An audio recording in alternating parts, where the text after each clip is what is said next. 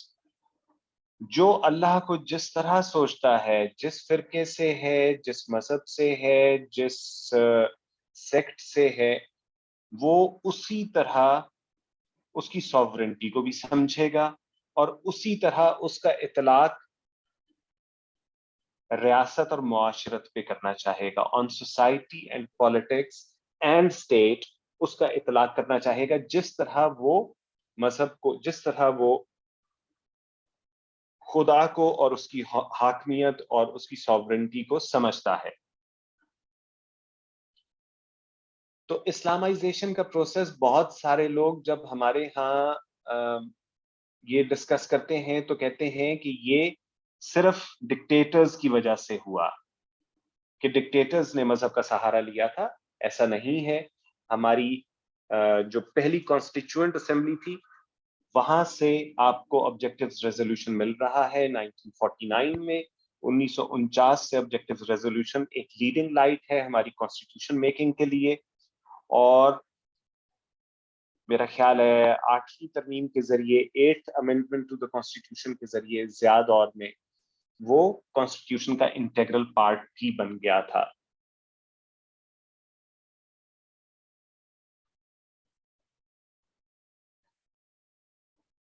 Dictators کا اور especially Zia کا کنٹریبیوشن سب سے زیادہ رہا, لیکن ڈکٹیٹرز اور ملٹری جنرلز تک یہ بات لمیٹڈ نہیں تھی. اس کے علاوہ بھی ہمیں ابھی حمزہ جب ذکر کر رہا تھا جنرل ایوب کا, تو جنرل ایوب کے وقت سے ہمیں ایک اور ادارہ بھی نظر آتا ہے جس کو ہم کاؤنسل آف اسلامک آئیڈیالوجی کہتے ہیں. 1962 میں کاؤنسل آف اسلامک آئیڈیالوجی 62 کے کانسٹیٹیوشن میں کریٹڈ تھا اور 1973 کے کانسٹیٹیوشن کا بھی پارٹ ہے. کاؤنسل آف اسلامک آئیڈیالوجی کا بھی کام بیسیکلی وہی ہے جو قوانین کے لیے, لاز کے لیے فیڈرل شریعت کوڈ کا ہے.